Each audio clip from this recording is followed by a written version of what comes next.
Hi, this is Paul. I made a video on the Join the Resistance, Rescue the Republic thing. I listened to Matt Taibbi's talk. That's really the only talk I listened to. A lot of people highlighted for me Matt Taibbi's talk.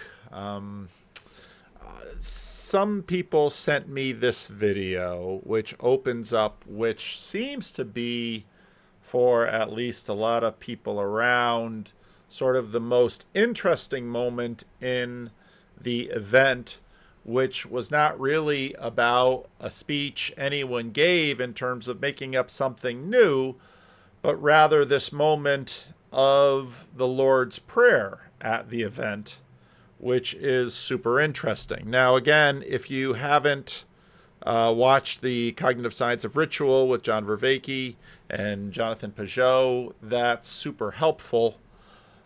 And it's something to try to think about, okay, what's going on with this? Now, of course, ARC was something that, shoot, which video was Peterson? Was that Peterson talking to Vervaeke? You know, with ARC, they tried to sort of walk a line. All right, I couldn't find the walk the line comment, but I did stumble on the whole music question. Tennessee Jet coming, Deepak. Boy. Are they going to play? Any of these people going to play as well as talk? Yeah, we have Yes. speakers. We yeah. have speakers, we have comedians, and we have musicians. Great. That's a good approach, that multimodal approach. And that does make it different than the standard, let's say, political rally. Right, and I think partly what that does, we did that a bit at this ARC, Political rallies almost always have music. Alliance for Responsible Citizenship meeting in London. You know, I was very insistent on the musical and artistic element, and I think it's because the propositional has to be surrounded by the imagistic and aesthetic. That's more like the domain of dream, right? It's like the way that I look at cognitive architecture is that there's a propositional landscape, which we've actually modeled pretty well now, I would say, with large language models. But outside of that, there's an imagistic, aesthetic, and dreamlike landscape. That's the landscape of the imagination. And outside of that is the embodied procedural realm, right? And a full event covers all three of those domains. You can't assume that the propositional alone is going to carry it. And I think it's partly because the propositional is easier. In some ways, it has flaws, and it's easier to dement it and capture it than it is to capture the imagination and the procedural landscape.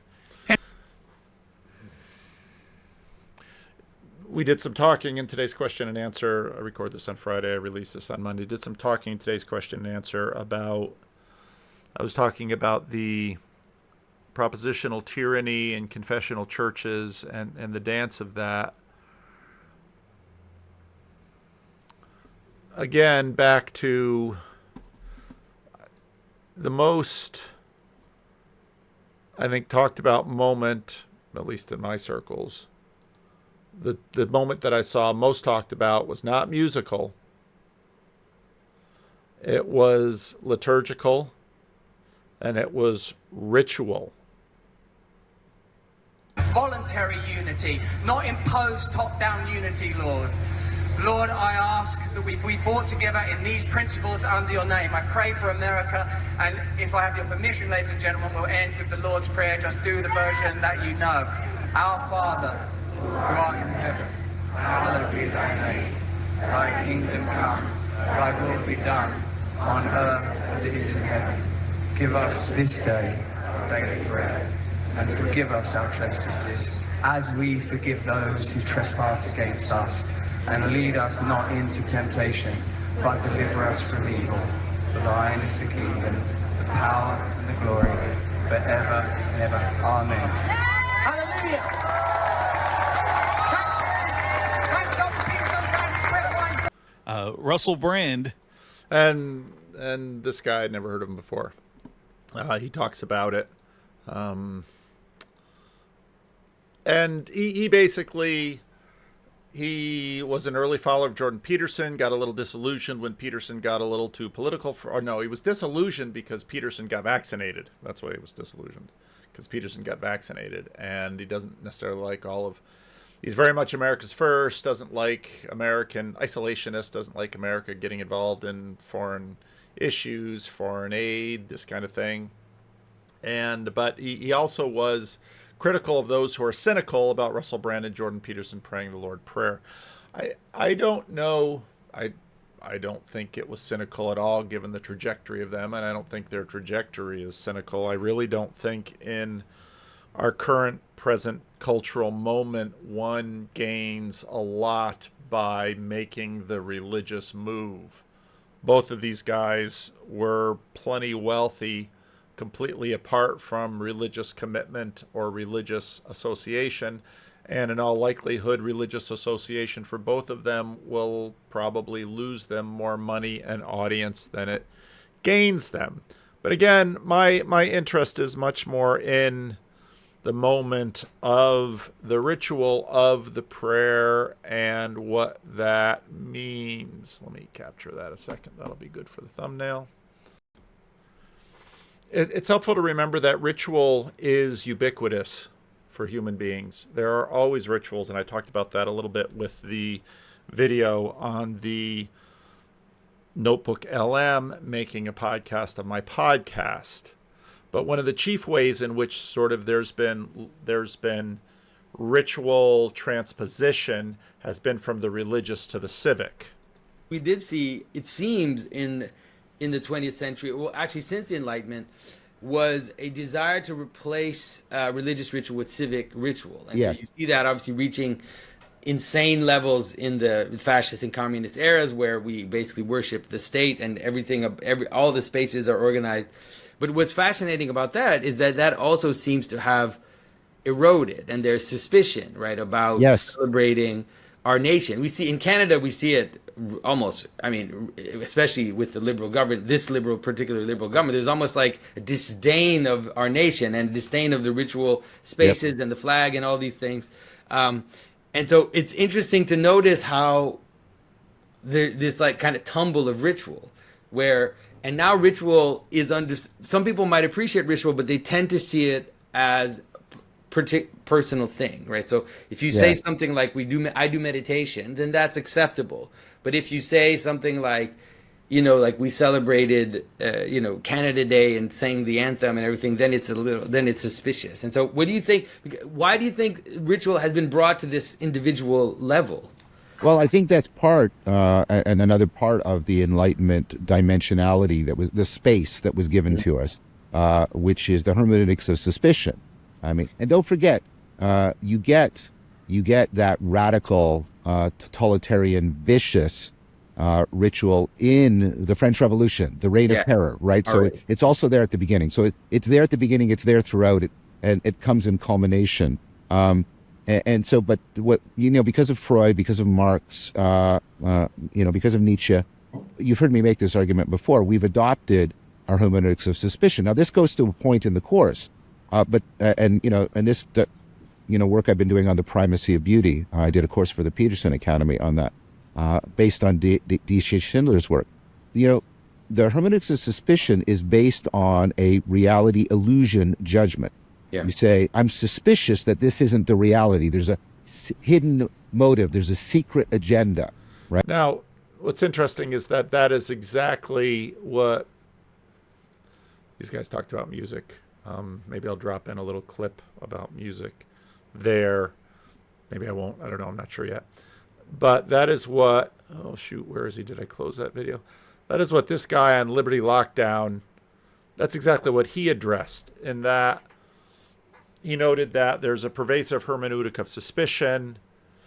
When anybody makes any kind of transformation, there's a hermeneutic of suspicion.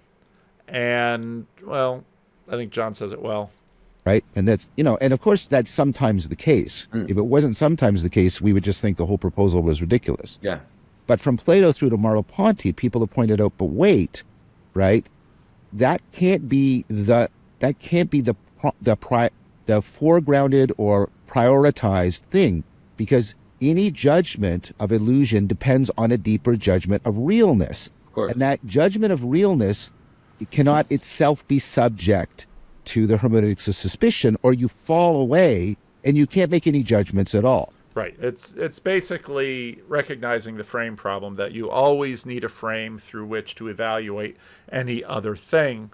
And so what's super interesting when people look at Peterson and Russell Brand praying the Lord's Prayer, everyone sort of defaults to money. They're doing this because it's a grift. They're getting money out of it. And it's like, trust me, that's probably not money. Jordan has made his money off of his books and I'm sure his tours.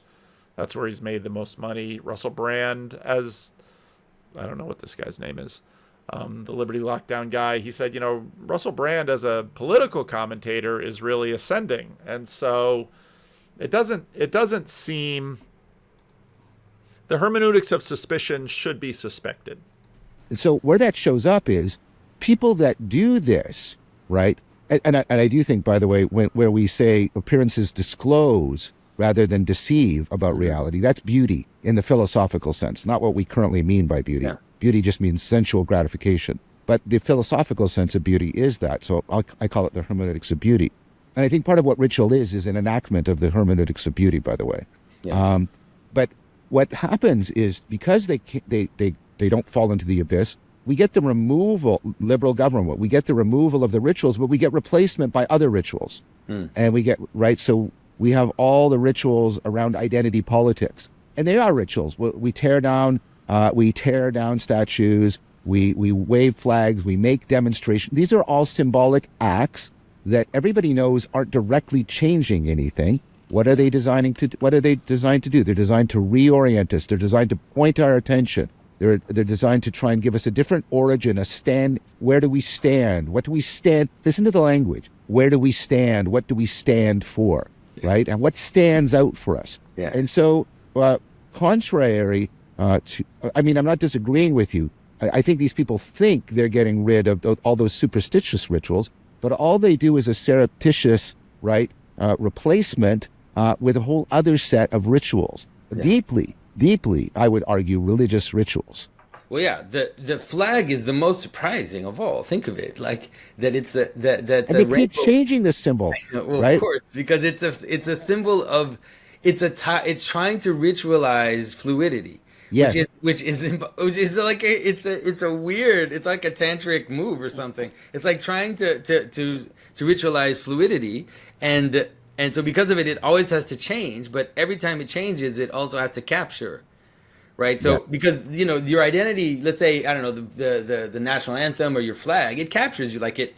It commands your attention. It asks you to honor it and to treat it with respect and everything. So now you have this thing which is constantly changing, but is also constantly asking to keep up with it and to give it honor. And so, although it's trying to be a celebration of change and diversity, it's like this weird tyranny of change. It's an odd thing to watch happen. And that goes towards 2 points. First is these rituals are ultimately not satisfying, because they are not, for good arguments from cognitive science, they're not deeply cognitively satisfying, cognitively transformative, and therefore there's a hunger for more, and within a framework, the only way to get the more is to intensify the action. That's an interesting idea.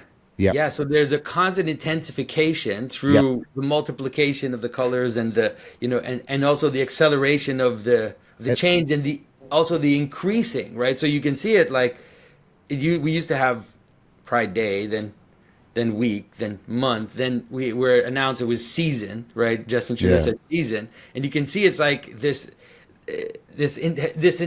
constant intensification kind of fill up the space of participation. And a radicalization of membership. So it becomes more and more stringent. So this is typical ritual. Yeah. So this is an anthropological theory, costly marker. So a lot of rituals are very costly. Like they demand a lot from people. And it's like, why? Well, the point is the costly marker is a way of signaling to everybody, you can trust me. Because I wouldn't otherwise do this costly, useless behavior unless I was deeply, deeply committed. Now we talk about virtue signaling, but right, but and I get it. Some of it is people just playing along because they want a quick ride. There's always a free rider problem.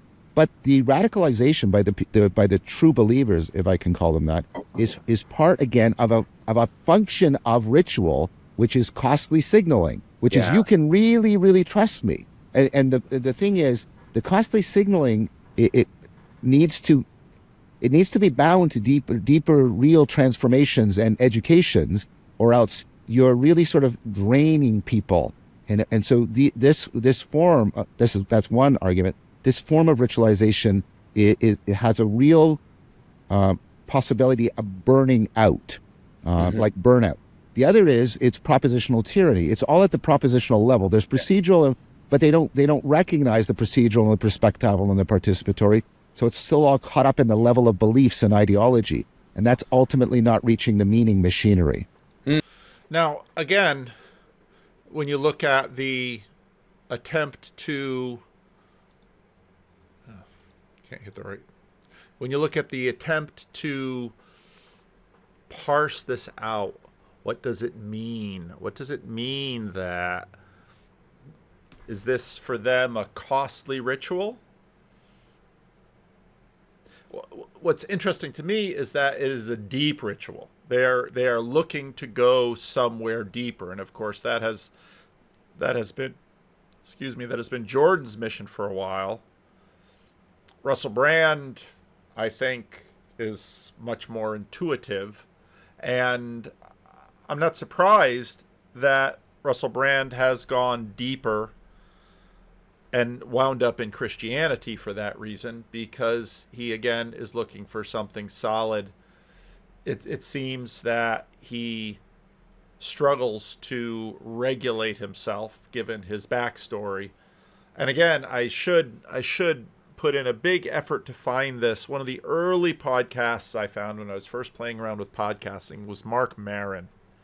And I remember, I think he was talking about that woman that used to be on Saturday Night Live. She's a Christian, and she became kind of an outspoken Christian. And I remember Mark Maron talking about her and basically saying, yeah, everybody's doing some kind of drug. And of course, Maron himself had a history of drug abuse, and so obtained sobriety. And so sobriety was a big factor in terms of his story.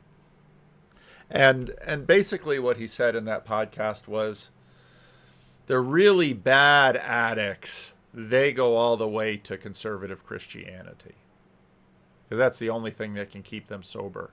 And so there's a sense that Brand just went down and down and down, and so he had to get down to this level. Now, again, I mean, you can critique his politics. I mean, that's fine. He's a human being. Everybody gets a right to their politics and religion in a democracy. But I don't find his faith insincere. And, of course, Peterson was on a quest to look for foundations in a very different way. And that whole foundational...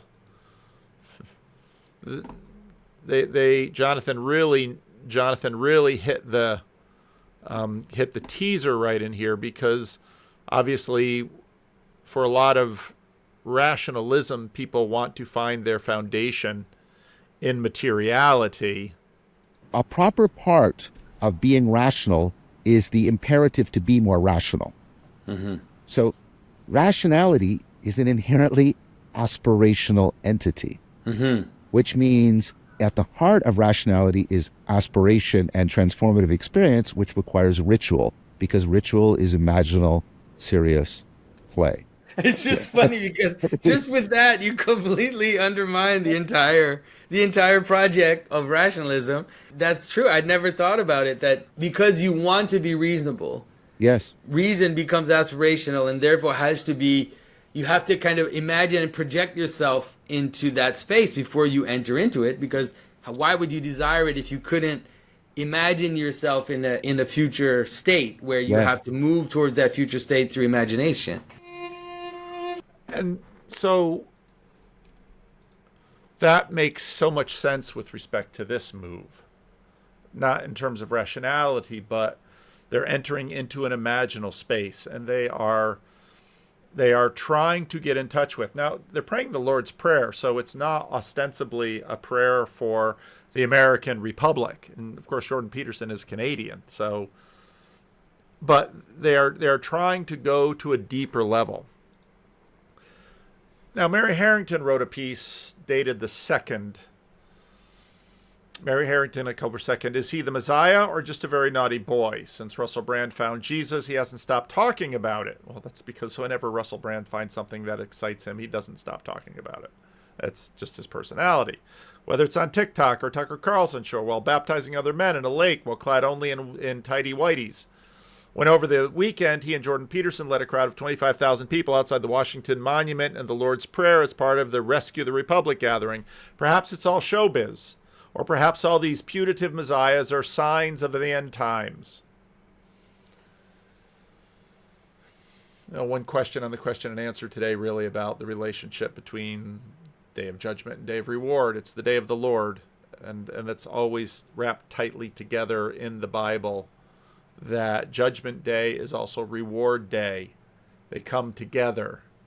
And so she talks about, well, she goes on, because I didn't know anything about this whole business about St. Michael and Donald Trump. Or perhaps all these putative messiahs are a sign to the end times. Certainly the idea that the American Republic needs rescuing at all, let alone with prayer, suggests that there's an apocalyptic mood afoot. Last Sunday, even Donald Trump, not renowned for his piety, got in on the game, posting the Catholic prayer of St. Michael on X. I had no idea why this popped up and why James Lindsay just sort of went off with this. I saw that Aaron McIntyre did a live stream on that today. It was like, what is going on?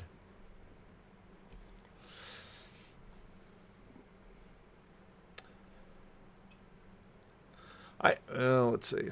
Jump in. That's not the brouhaha. However, Trump's post was partly in response to just how starkly the warrior archangel St. Michael contrasts with this post-war sensibility. Most representations of St. Michael show him subduing a dragon, understood as representing the devil, while his prayer implores St. Michael to defend us in battle, and thus to thrust into hell Satan and all the evil spirits who prowl around the world seeking the ruin of souls. This is a combative style of faith long deprecated by the modern Christianity of universal niceness. I suspect it's returning for a straightforward reason. Secularism as such is collapsing, and everyone, even the avowed secularists, are already behaving as though we're in a spiritual war. What's fascinating is that we throw that term out so quickly, and just like I've done in church for years, someone uses a word like that, and I just stop them and ask, can you tell me what you mean by that? And in the vast majority of cases, they can't.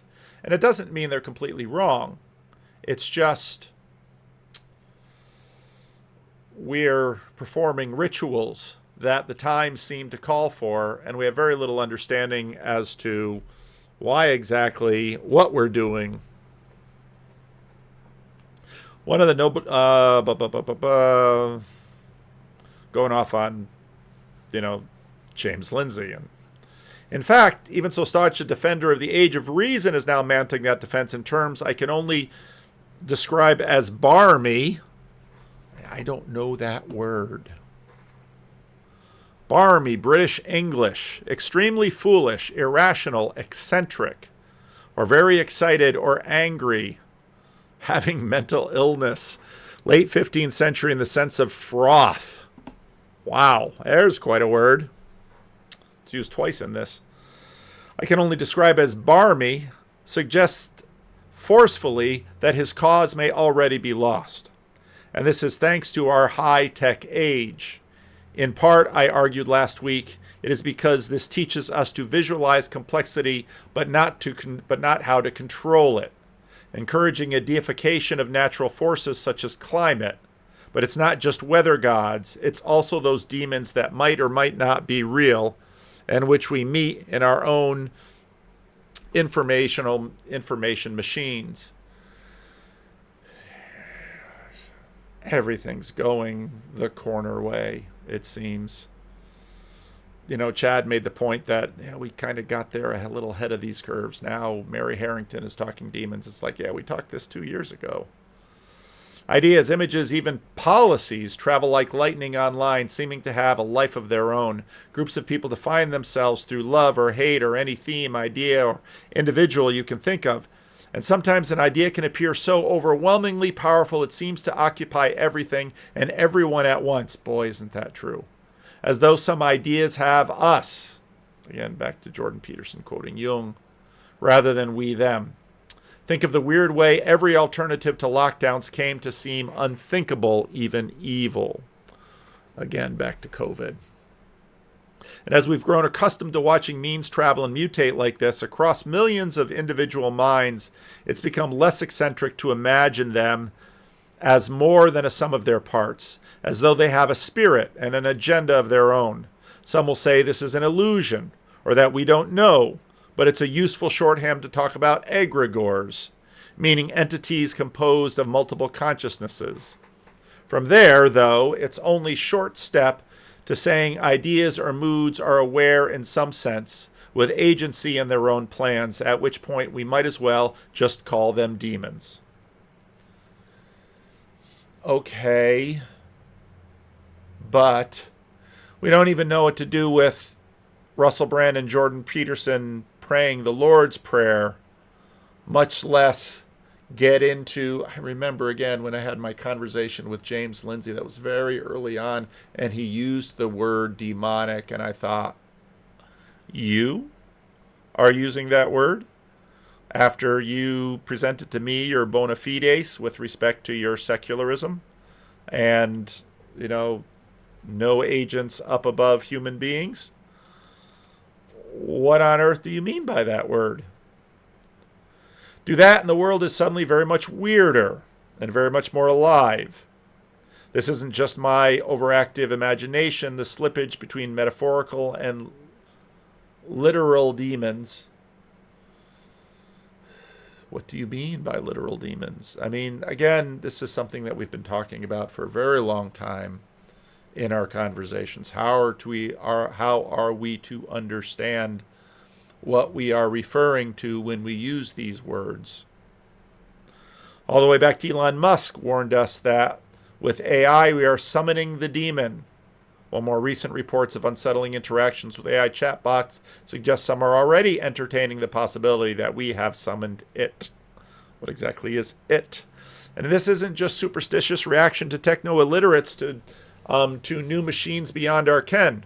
Far from being an island of reason, the world's cutting-edge technologists seem aboil in occultism. Rod Dreher lays down a couple of footnotes. In those circumstances, it doesn't matter what you believe. Gods and demons might as well walk among us. There isn't anywhere a very rational left to stand. Because we're trying to stand, there means you sound even barmier than the believers. Even the erstwhile rationalists are peddling conspiracy theories or ritually invoking Thoth. Given this, I don't blame those young men who read the signs and portents and conclude that the world really is stranger than the moderns thought, and maybe gods and demons are actually real. And if this is so, perhaps we really are in a spiritual war. And again, is this present darkness? Are we in Frank Peretti land?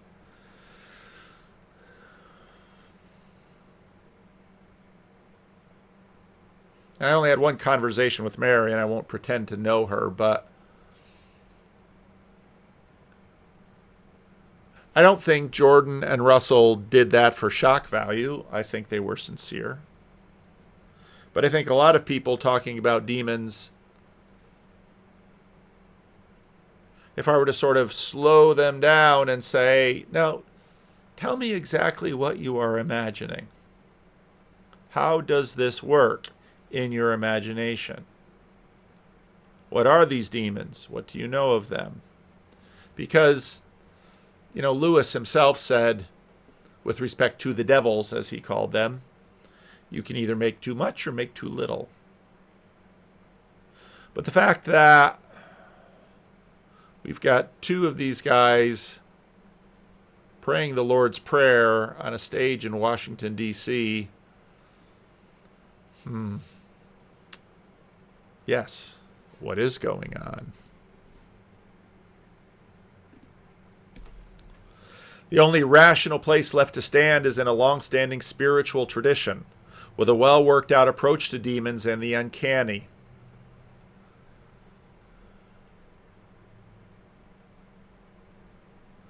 I think people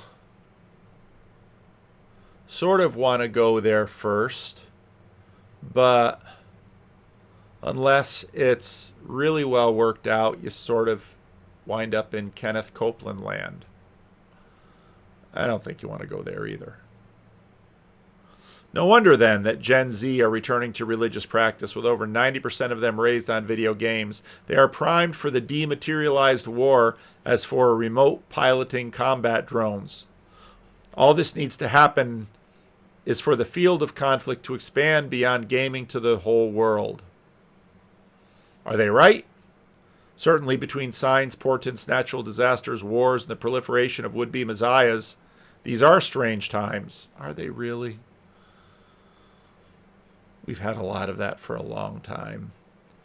Maybe Grim Grizz said, Grim Grizz, responding to the video that I made today, dropped one of his little truth moments. Television is a normalizing ray. And when he said that, I thought, oh yeah, that's right.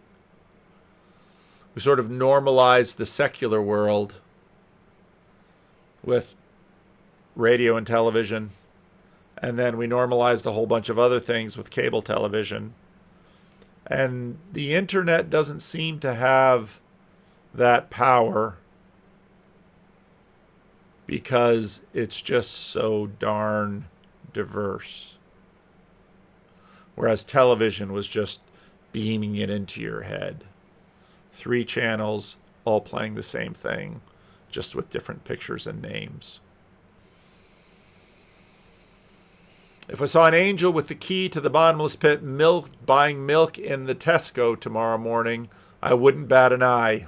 Oh, yes, you would. And if they get any stranger, one thing is sure, woolly inclusivity and a limp handshake won't be enough.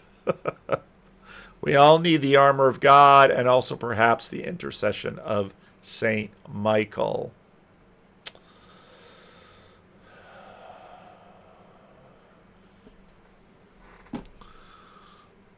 Maybe now I'll come to this point, because when I look at what's happening, people are in fact looking for something, and people outside the church don't seem to have the tools.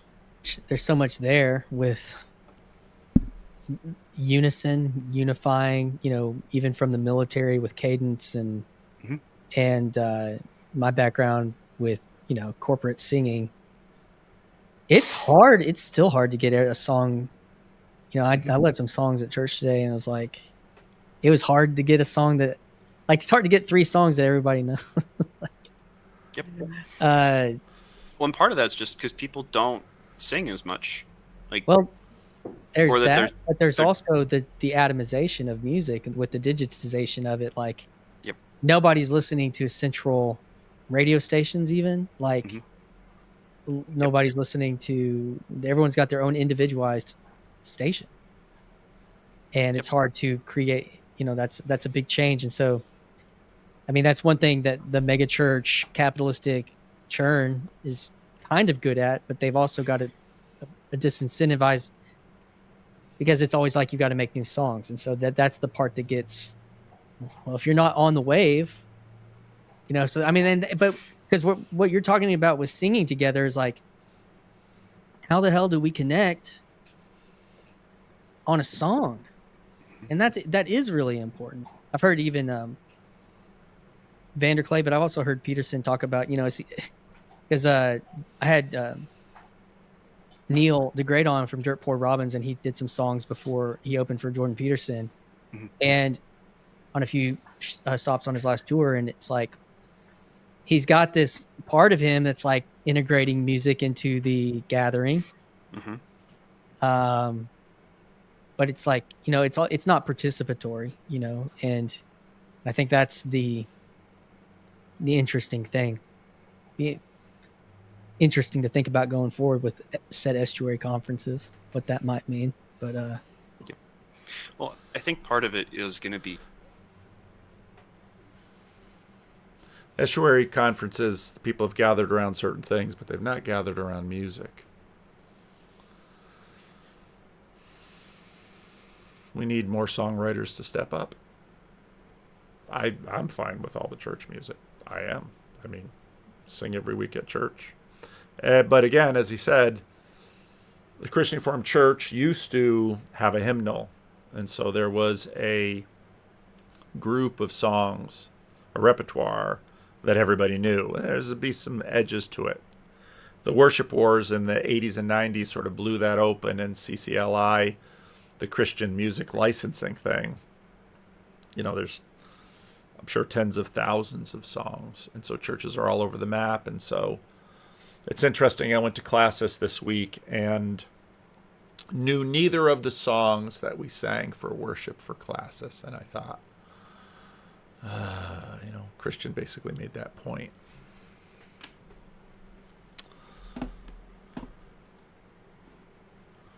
But yeah, we are living in interesting times. Leave a comment.